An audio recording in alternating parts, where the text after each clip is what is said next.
mempresentasikan hasil diskusi kami mengenai tingginya angka putus sekolah jadi kendala wajib belajar 12 tahun. Tapi sebelum itu, perkenalkan terlebih dahulu, saya Amelia Putrianti. Saya Kayla Putri. Hai Selin. Hai Teh Andin. Hai Teh Nat. Hai Teh Pit.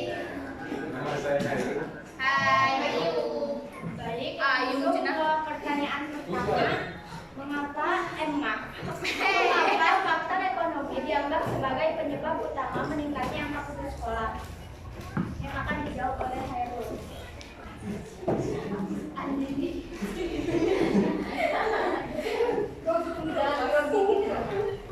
Mengapa faktor ekonomi dianggap sebagai penyebab utama meningkatnya angka putus sekolah? Faktor ekonomi sangat berpengaruh terhadap meningkatnya angka putus sekolah karena pada kenyataannya sekolah merupakan biaya kebutuhan sekolah seperti alat tulis, biaya transportasi, uang jajan, uang tugas sekolah, dan pungutan-pungutan lainnya. Untuk sebagian masyarakat dalam kategori non-sejarah, tentu kesulitan untuk memenuhi kebutuhan tersebut, sehingga mereka memilih untuk tidak melanjutkan ke jenjang berikutnya.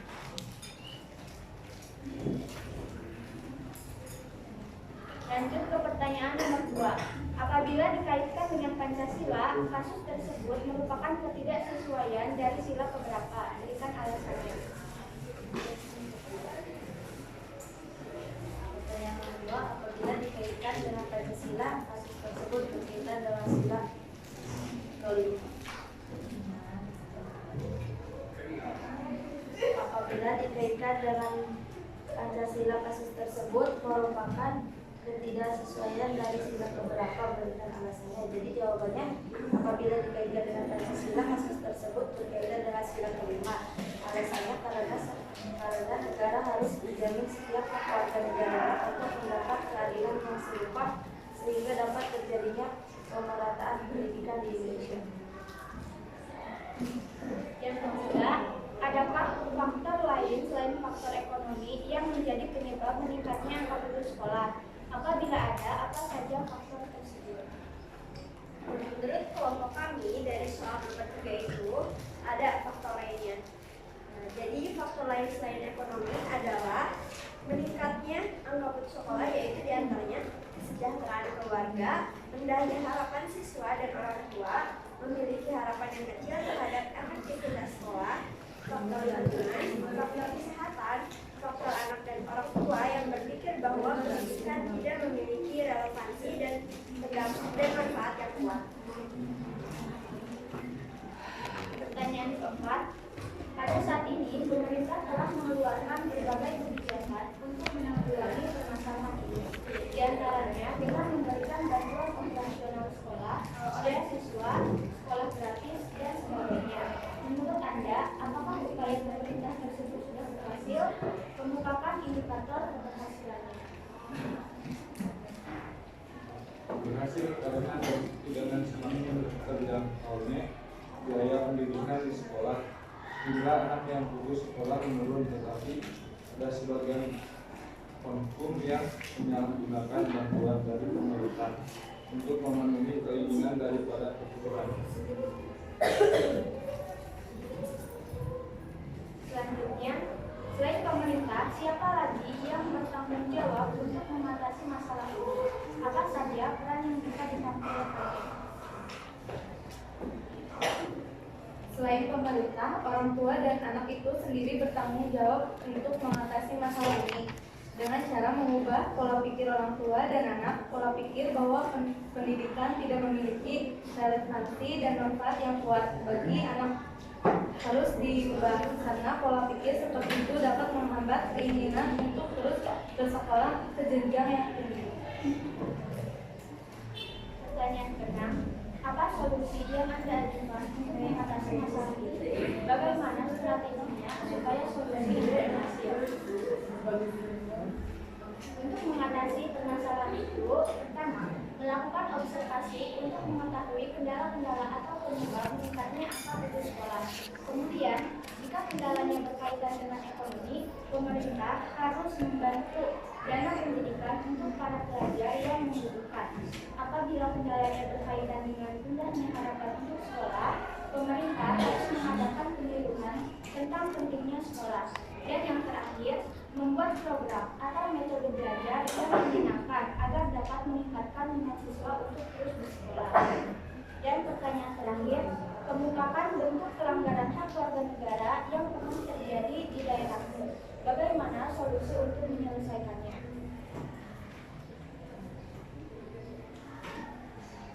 Ini jawabannya, pelanggaran hak yang ada di daerah saya itu contohnya setelah lulus SMP anak berusia 15 tahun bekerja sebagai buruh di pasar.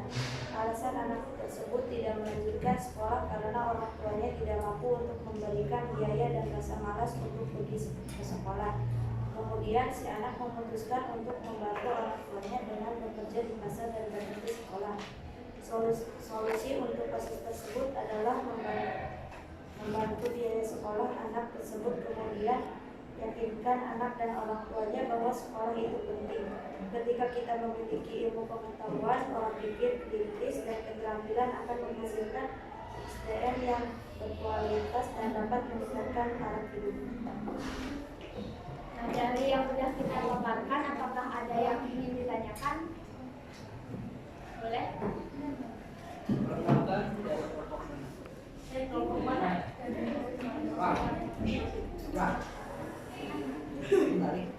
Tahan dari saya dari kelompok Soekarno.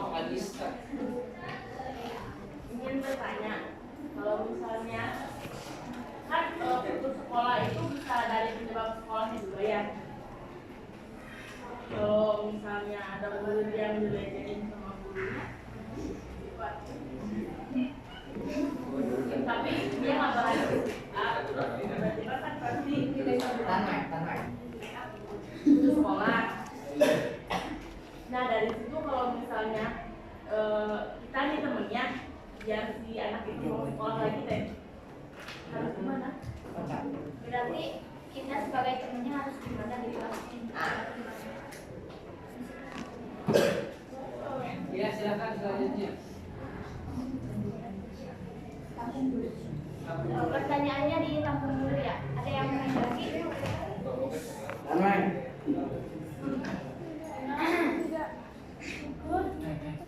Ya, berdiri silakan.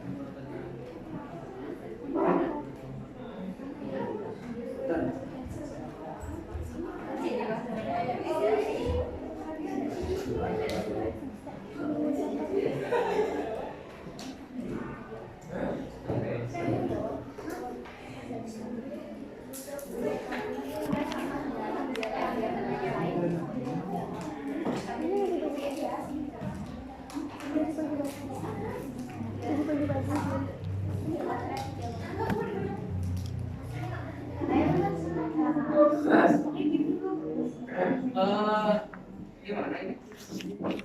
Bapak ada yang bertanya? Ada yang bertanya lagi?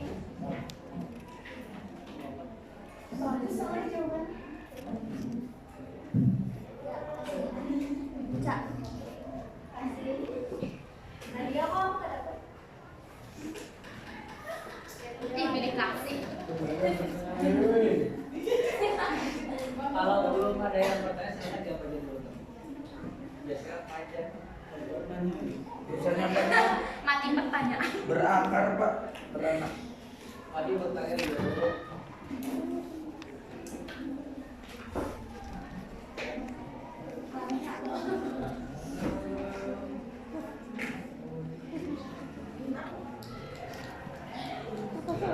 Tapi dia bertanya begini, apakah menyimak ini teh? Sudah jelas. Sudah jelas. Ganteng? Gimana ganteng? Oh sakit ganteng? Siapa? Cuma suaranya dengan Sakit apa? Sakit hati. Jelas memang ada yang sakit nggak? Bukan semua sakit hati. Saya ini.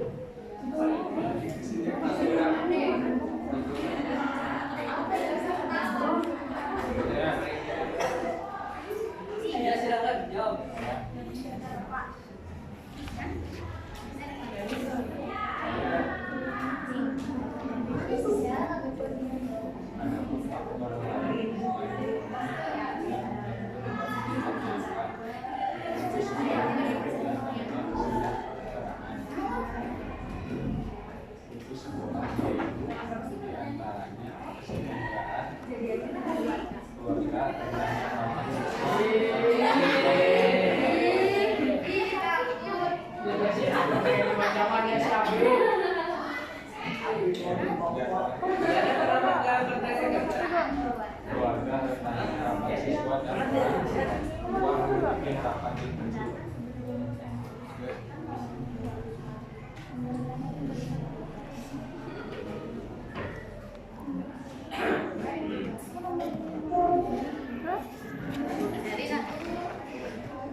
Abi, nanti di tag.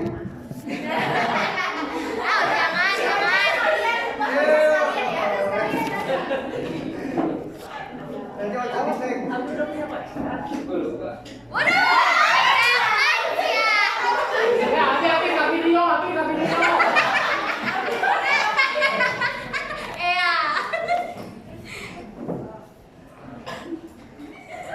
Cheese.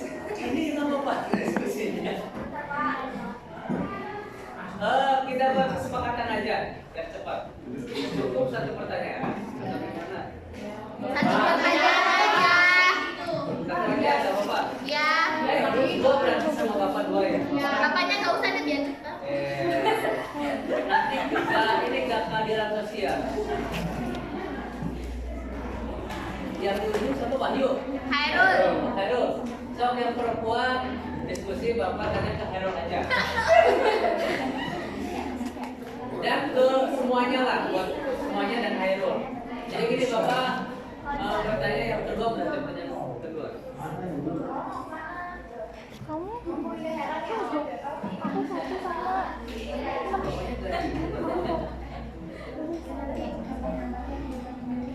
Ntar Hairul ini mau tanggal dulu.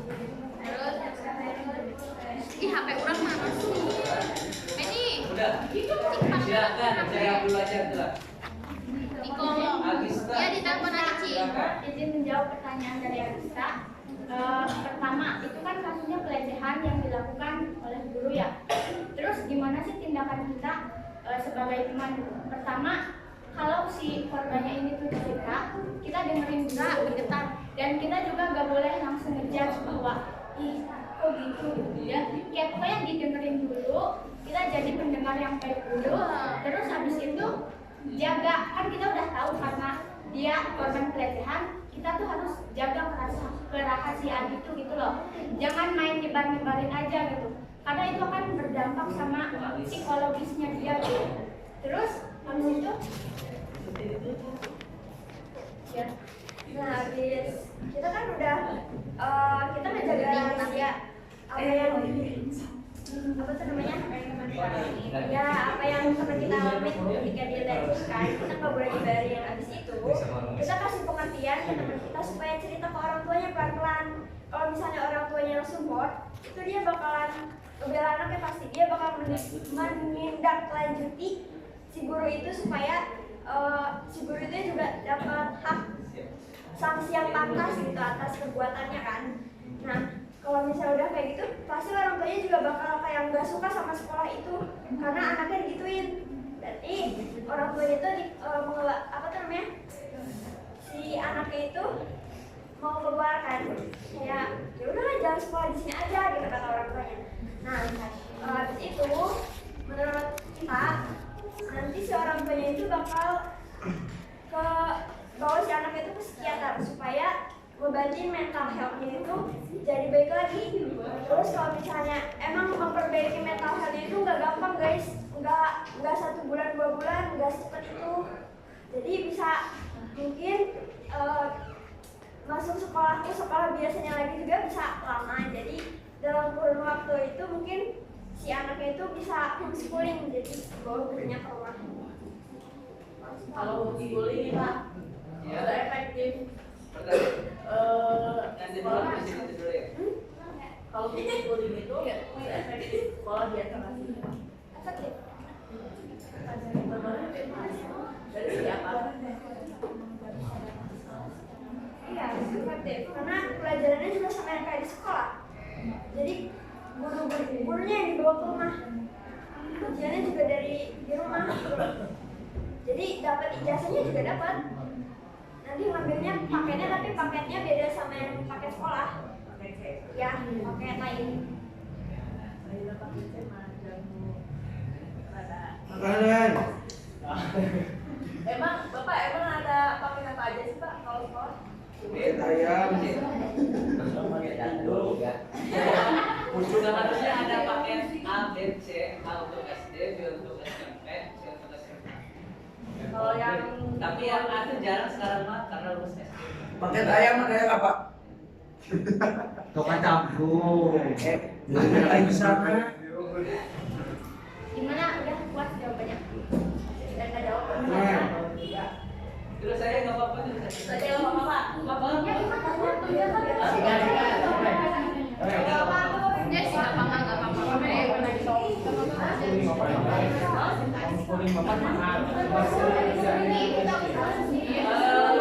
Gini aja kesepakatan kita aja gimana baiknya kalian.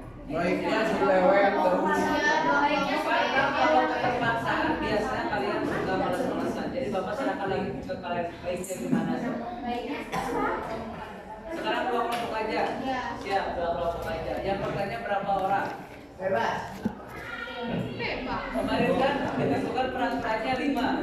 Tenang sama Bapak mau awasin nanti. Kaliannya berapa? 1 atau 2? 1. Yang sudah maju tidak ada kesemburan sosial, gak apa-apa.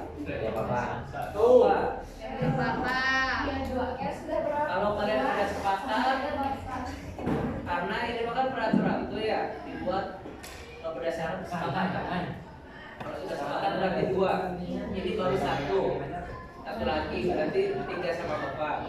Silakan satu lagi siapa?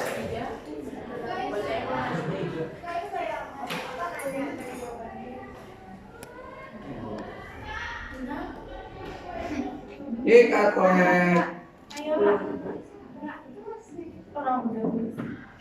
Ya, silakan. Apa gak ada ini? Ada. Silakan. Silakan. Ayo.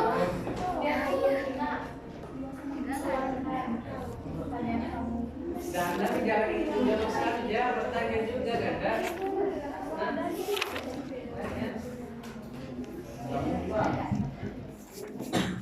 Zidan ada tidak? Ya. Bertanya.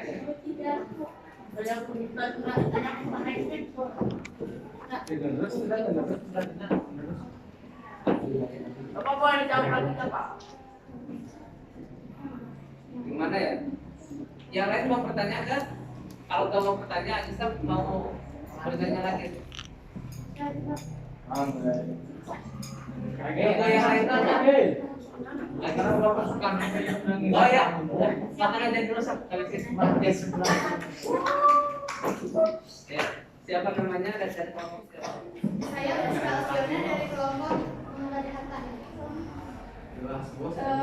Pendapat kalian di pertanyaan nomor 2 itu hal ini berkaitan dengan sila kelima.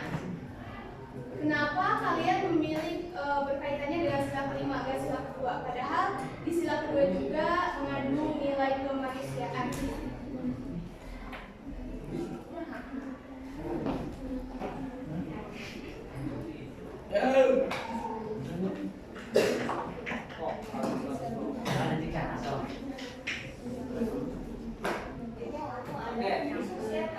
Hairul, Bapak bertanya, Ibu ini diskusi ya. Jadi untuk Hairul dan untuk semuanya ini Pak, kelompok ini aja.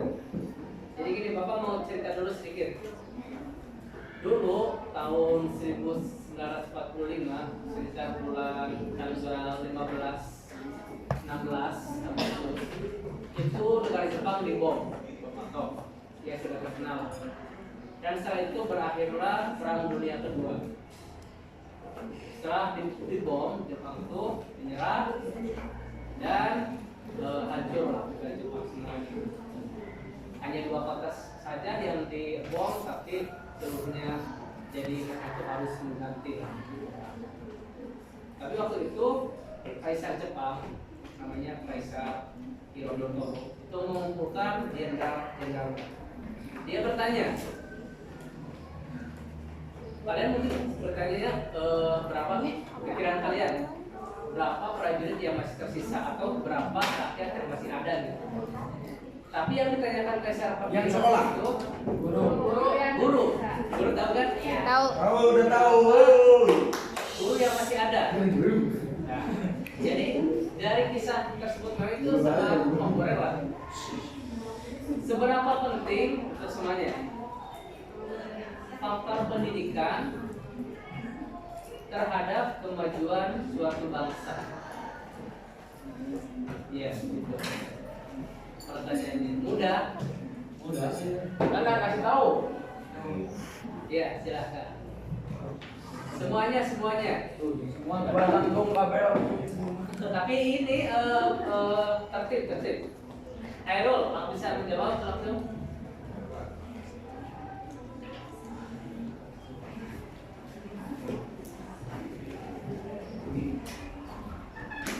Atau Alista mungkin bisa menjawab? Bapak. Iya. Stop, minum dulu. Santai kita makan gitu.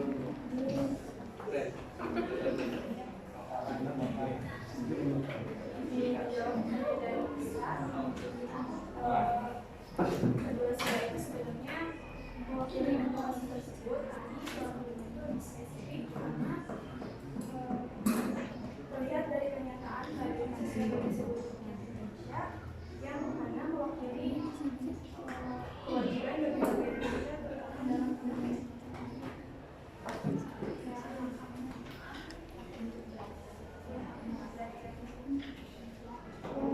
Si Andin banget Andin.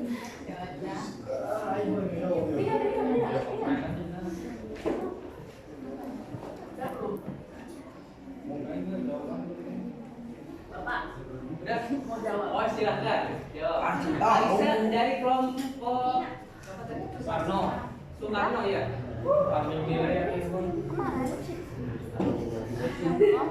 Untuk suatu bangsa itu sangat penting Pak, karena setiap manusia itu harus mengetahui mana yang benar dan mana yang salah, dan akan bisa mengetahui tentang hukum yang ada di negaranya. Iya. Ini Soekarno. Coba Bapak perwakilan kelompok Hatta. Silakan. Hatta. Abi, silakan Abi.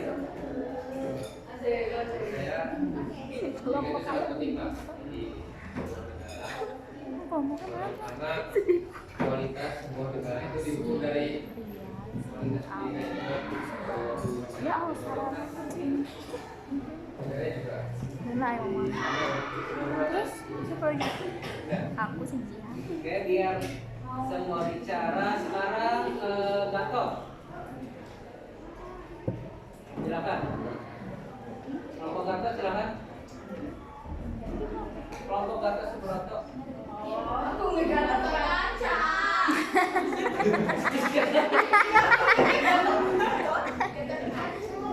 Kelompok Gatot Subroto mana? Silakan. Ya.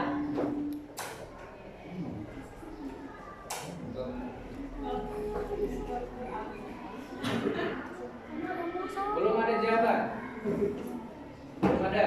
Oke, Bapak lanjut dulu. Ke Wahid Hasim. Kasih tahu tentang Wahid Hasim, silakan.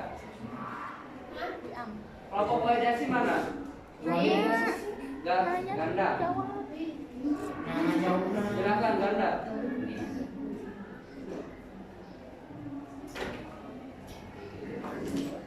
kasih tahu dan Ya, gimana Ganda?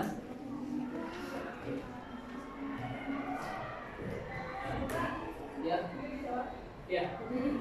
Oh, bukan Ganda yang Soalnya orang gandang juga diwakili. Ya. Iya.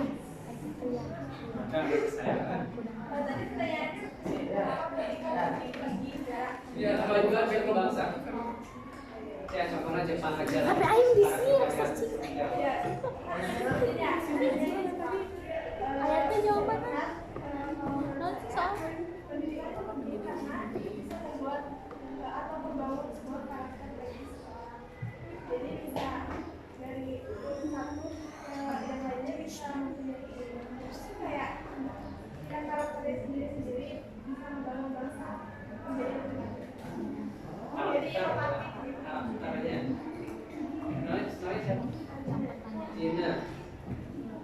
Jenderal Sudirman mana? Mana Jenderal Sudirman? Cuman satu orang, Pak. Gak apa-apa. Sok. Ih, atuh. Sok. Supomo dulu. Ya, silakan Hero.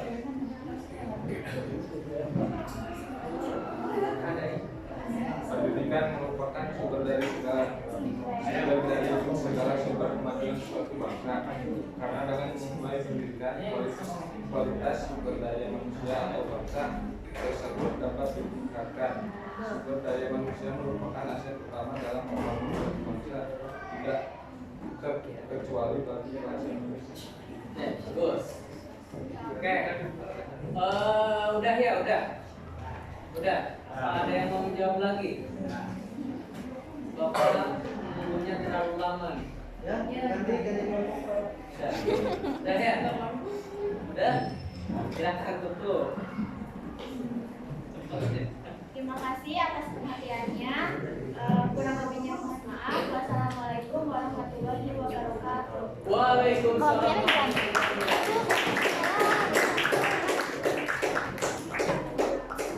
Silakan kelompok selanjutnya maju. Cuma 2 pertanyaan.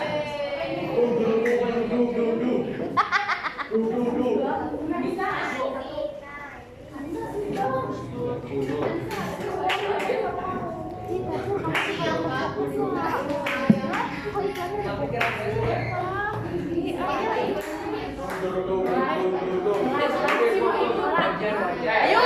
Ayo.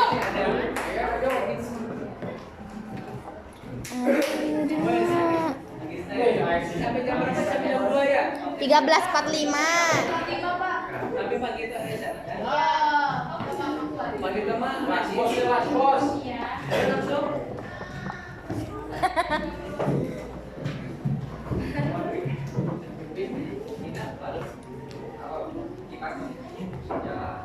Bisa dinyalain? Oh, yang mana?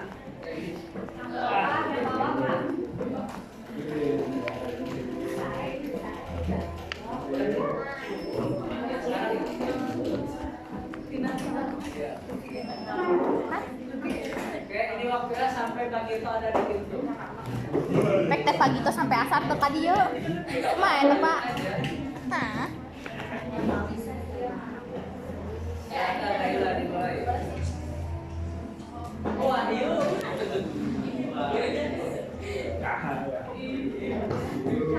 Assalamualaikum warahmatullahi wabarakatuh. Waalaikumsalam warahmatullahi wabarakatuh.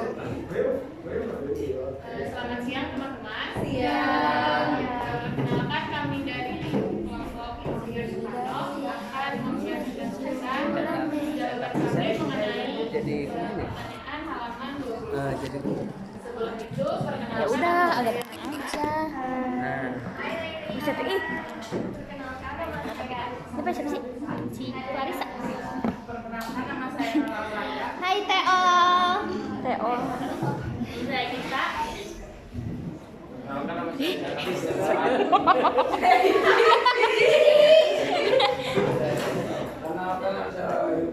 Oh, ayo. Udah, ayo.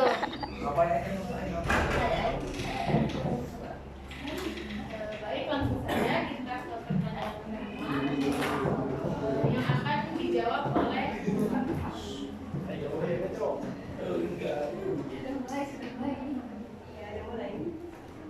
pertanyaan pertama, mengapa faktor ekonomi dianggap sebagai penyebab utama meningkatnya sekolah? Karena diperlukan biaya yang tidak sedikit untuk sekolah untuk melanjutkan sekolah ke jenjang yang lebih tinggi. Apabila ekonomi seorang tidak cukup dan hanya memenuhi kebutuhan sehari-hari, maka dari itu tidak bisa melanjutkan sekolahnya dan terpaksa harus berhenti sekolah. Di mana ketika perekonomian suatu keluarga terganggu, maka kehidupan keluarga tersebut juga akan terganggu, mulai dari kebutuhan pokok seperti makan hingga pendidikan. Pertanyaan kedua akan dijawab oleh itu kalau yang kayak Pertanyaan apa? Kamu tadi ngomong ini, Pak. Astagfirullahaladzim, Yogi. Masih di sekolah, Yogi. Pertanyaan nomor 2, apabila dikaitkan dengan Pancasila, Iya. kasus tersebut merupakan ketidaksesuaian dengan sila keberapa? Berikan alasannya. Sila kelima, di mana seharusnya negara menjamin setiap hak warga negara untuk mendapatkan keadilan berupa pendidikan yang dapat diakses oleh setiap warganya.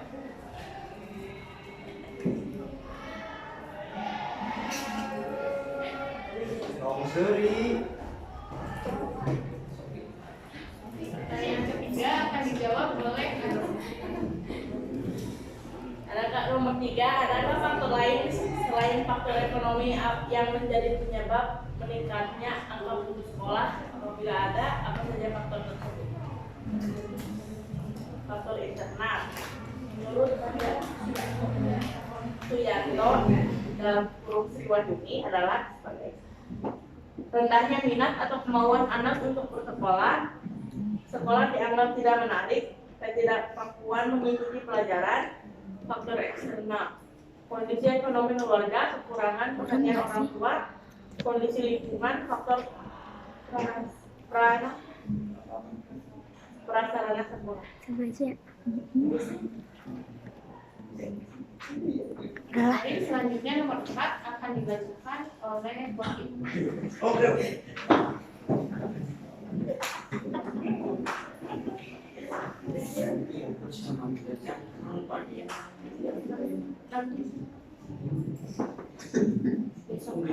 Ya benar Pak, itu benar. Pada saat ini, pemerintahan telah mengeluarkan berbagai kebijakan untuk menanggulangi permasalahan ini. Di antaranya dengan memberikan bantuan operasional sekolah, beasiswa, sekolah gratis, dan sebagainya. Menurut Anda, apakah upaya pemerintah tersebut sudah berhasil mengungkapkan indikator keberhasilannya? Dan inilah dia jawabannya. Menurut kami, upaya yang dilakukan pemerintah seperti pemberian dana BOS, beasiswa, sekolah gratis, dan lain-lain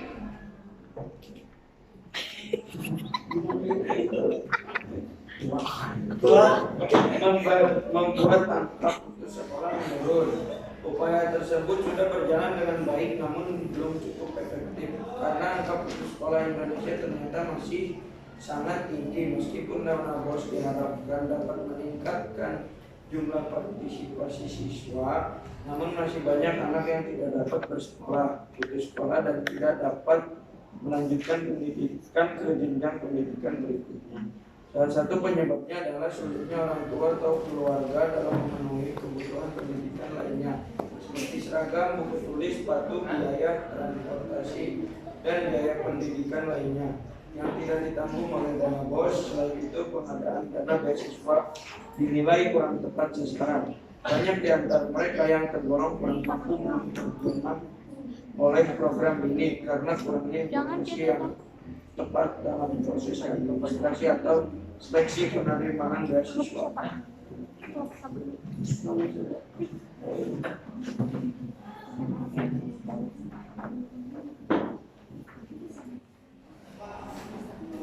Pertanyaan nomor 5 yaitu selain pemerintah, siapa lagi yang bertanggung jawab untuk mengatasi masalah ini?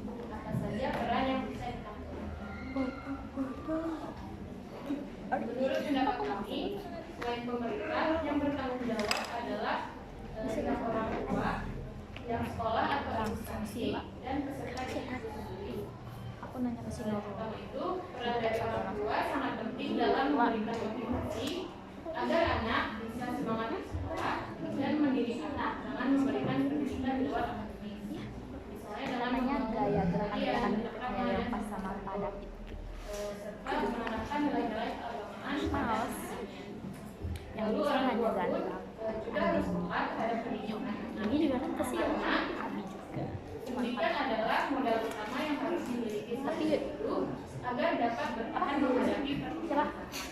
Abi, Nomor 2 yaitu peran pihak sekolah karena baju warna macam yang dijajakan itu.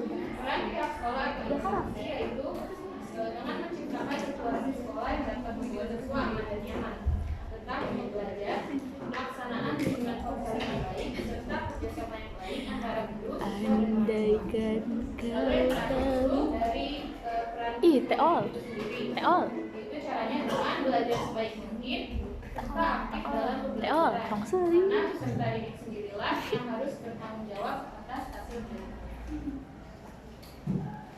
Pertanyaan ke-6 dan ke-7 akan dijawab oleh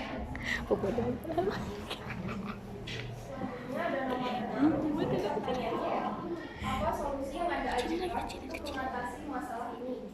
Bagaimana strateginya supaya solusi ini berhasil? Menurut kelompok kami, di sini solusinya itu dengan memberikan edukasi bahwa pendidikan adalah hak yang harus dimiliki setiap individu, khususnya stigma negatif yang masih ada di masyarakat. Jadi di sini kita ambil contoh seperti yang katanya, ngapain sih perempuan sekolah tinggi kan ujung-ujungnya di dapur juga. Nah itu adalah bentuk penolakan terhadap perempuan yang menuntut ilmu karena dianggap lemah dan beban. Maka orang tua itu sudah seharusnya untuk tidak membatasi pendidikan anak, karena pendidikan merupakan fondasi yang dapat menanamkan nilai-nilai positif dalam kehidupan sehingga dapat meningkatkan kualitas hidup. Selanjutnya ada juga dengan memberikan bantuan dana kepada masyarakat yang kurang mampu dengan pemberian beasiswa yang tepat sasaran. Lalu nomor terakhir, kemukakan bentuk pelanggaran hak warga negara yang pernah terjadi di daerahmu. Bagaimana solusi untuk menyelesaikannya? Contoh yang kita ambil yaitu banyaknya terjadi pembunuhan di kalangan anak sekolah. Lalu masih banyak orang-orang yang menganggur yang berakibat dari putus sekolah. Nah, karena wujud proses mereka, jadi mereka melakukan hal-hal yang melanggar norma, lalu pemerkosaan, pencopetan dan kejahatan lainnya. Ulah sering teuing sih dalam hati tak. Yang pertama membuka dan memperluas lapangan Eta teh walaupun di sikap nama mandi-mandi sampai paling berleutik karena di sini pengangguran itu disebabkan karena kurangnya keterampilan yang atau kurangnya skill yang dimiliki seorang itu hingga dengan masih wayu kecil masih wayu mah sumber daya manusia juga pasti akan lalu yang ketiga mengadakan pelatihan yang tidak sesuai bidang dan alternatifnya yang disediakan.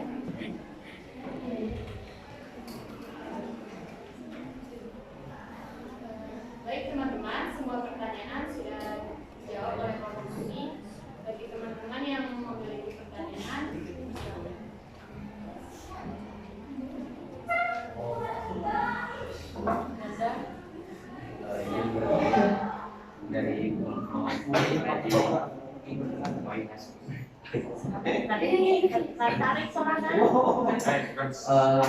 bertanya mengenai tadi faktor prasarana sekolah ya.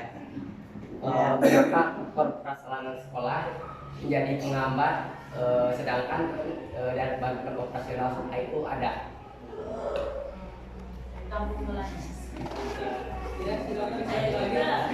Satu lagi. Mata cukup dua. Katanya mau nanya apa? Oh ya. Saya Amelia Febrianti dari kelompok 10. Menurut pendapat kalian, apakah masih ada kemungkinan bagi orang-orang yang putus sekolah bisa jadi orang yang sukses gitu di kemudian hari? Bisa. Yuk. Jawab yuk. Bisa. Pertanyaan Bapak, Raden. Biasa Bapak kita di awal dari cerita. Jadi gini, ada profesor dari Universitas, maaf kalau salah, Harvard dari Indonesia. Dia itu meneliti pendidikan di Indonesia, mulai dari SD sampai kuliah diteliti sama dia sama si profesor itu. Setelah diteliti, selesai penelitian, dia menyimpulkan bahwa pendidikan Indonesia itu tertinggal 128 tahun dari negara maju. Dan kagetnya dia meneliti cuma di Jakarta saja. Di Jakarta itu pendidikan itu 128 tahun tertinggal dari negara maju. Apalagi di Papua, Kalimantan, pastinya itu jauh lebih tertinggal lagi. Kira-kira menurut semuanya lah dan faktor apa saja yang menyebabkan Indonesia tertinggal sampai begitu lamanya, dan kira-kira bisa nggak kita mengejar ketertinggalan itu? Kalau bisa, alasannya kenapa? Faktor apa saja? Ya, yang kemudian jelaskan. Kalau yang Bapak bisa semuanya jawab. Boleh jawab. Bentar, izin dulu. Ini kelompok ini kadang mau menjawab dulu pertanyaan Bapak, boleh? Boleh. Silakan, silakan. Jadi gini ya, sebenarnya akibat ketinggalan negara Indonesia itu gara-gara penjajahan. Seperti yang kita tahu bahwasanya Indonesia itu dijajah. Minum dulu bisa ya? Emang kayak gini Pak. Enggak, kemarin Pak Lagi bilang seperti yang kita tahu bahwasanya Indonesia itu dijajah oleh Belanda itu 350 tahun. Dan ketika dijajah oleh Belanda, kita itu dibodoh-bodohi oleh para penjajah. Kita mendapatkan pendidikan itu ketika Jepang masuk ke Indonesia. Jadi mengapa kita ketinggalan pendidikan jauh dengan negara-negara maju? Itu karena kita itu memang dari dulunya pendidikannya itu sangat kurang ya. Karena sumber daya manusianya juga baru mulai terkelola itu saat penjajahan Jepang masuk. Pada saat 350 tahun dijajah oleh Belanda, Indonesia itu sangat tidak mendapatkan pendidikan.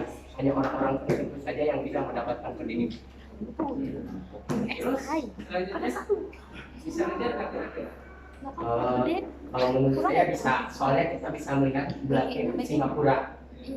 Singapura kan sama-sama negara yang dijajahnya seperti kita, tapi mereka bisa mengejar ketinggalan karena sumber daya manusianya yang bisa mengikuti negara-negara maju. Jadi ditingkatkan lagi sumber daya manusianya. Selain itu ada lagi. Selain itu sih, kalau Indonesia kan sumber daya alamnya memang sudah bagus. Kebanyakan menjual itu barang mentah. Nah, kembali lagi memang Indonesia itu yang kurang itu sumber daya manusianya Pak.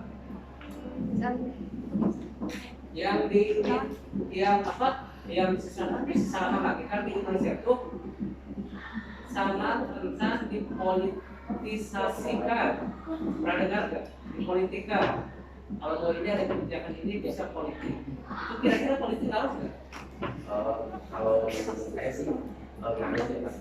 Karena kalau politik itu kan sama saja dengan mengekang kebebasan suatu masyarakat Pak. Kebanyakan di Indonesia itu kebijakannya itu mengekang Pak. Kayak warga itu tidak bisa bebas ini, bebas itu Pak. Ya, bagus. Yang lainnya ada yang menambahkan?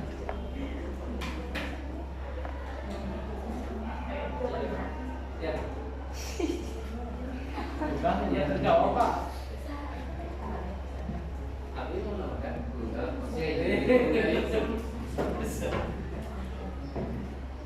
Ya, terima kasih datang.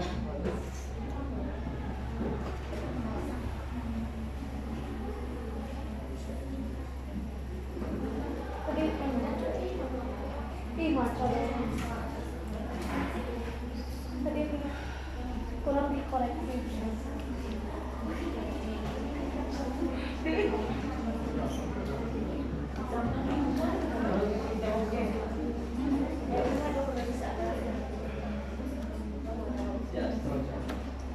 Jawab buat Amel. Bisa saja karena kalau misalnya orang itu punya bakat atau kemampuan, dia bisa mengembangkan kemampuan atau bakatnya itu. Terus kalau misalnya dia punya pikiran mau maju, mau sukses, dia pasti bakal mempelajari lagi sama bakal usaha buat bisa jadi sukses gitu.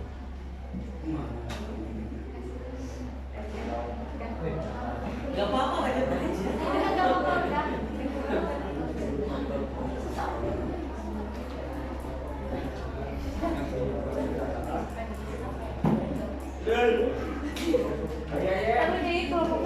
Ini menjawab pertanyaan karena faktor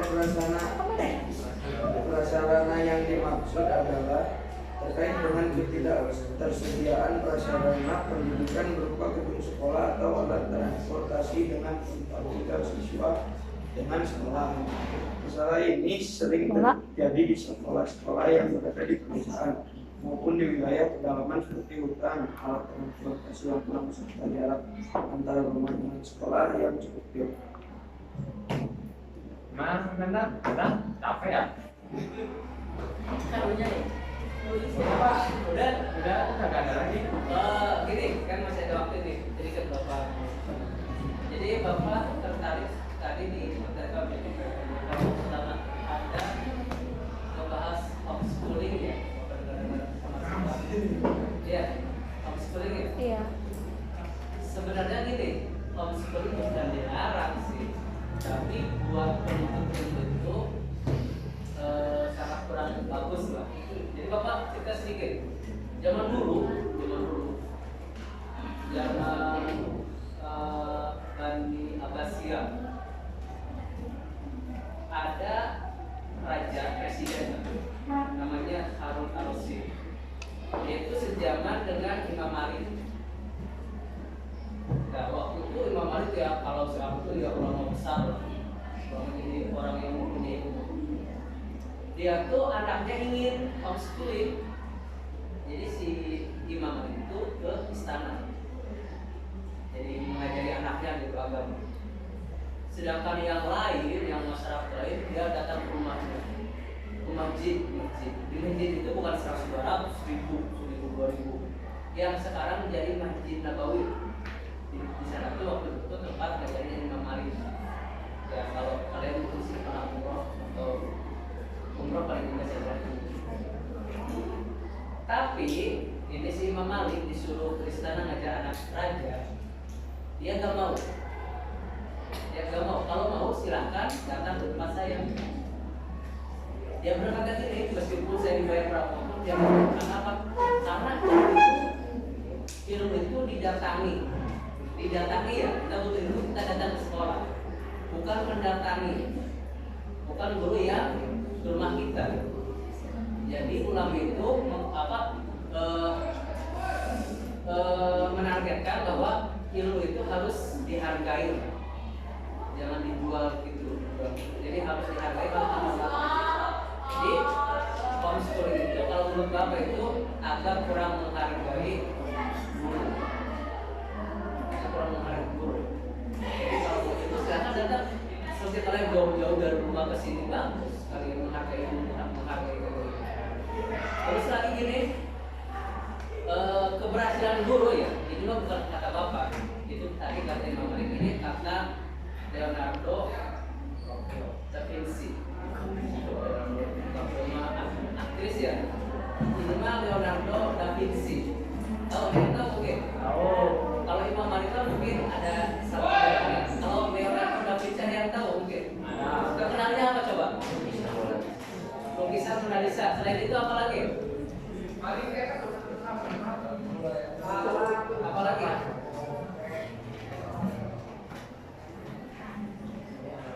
Ini alatnya sampai sekarang kita gunakan. Penemuannya salah satunya banyak, tapi salah satunya itu gunting. Gunting yang kalian pakai itu penuhnya itu. Dia mengatakan gini, kalau seorang guru mengajar muridnya, anak didiknya, tapi anak didiknya itu sama saja, maksudnya pintar tapi tidak melebihi gurunya, maka dia seorang guru yang gagal. Tapi kalau anak didiknya bisa melebihi gurunya, maka guru itu berhasil. Jadi kalau bisa mah kalian harus melebihi guru-guru yang ada di sini, biar guru di sini yang berhasil. Dan kita masih yang rutin. Udah sedikit, waktu sudah habis, silahkan tutup.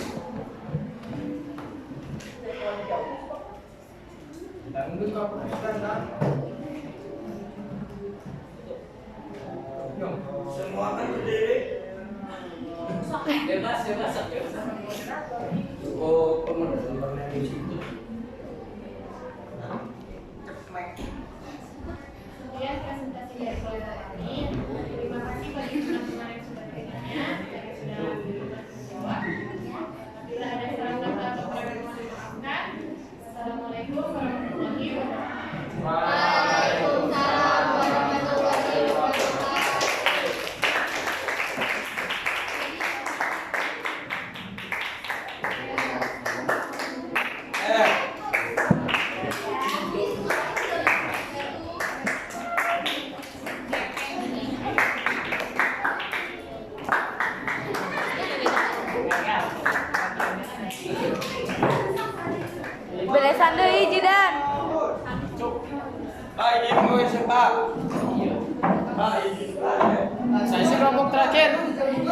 Pak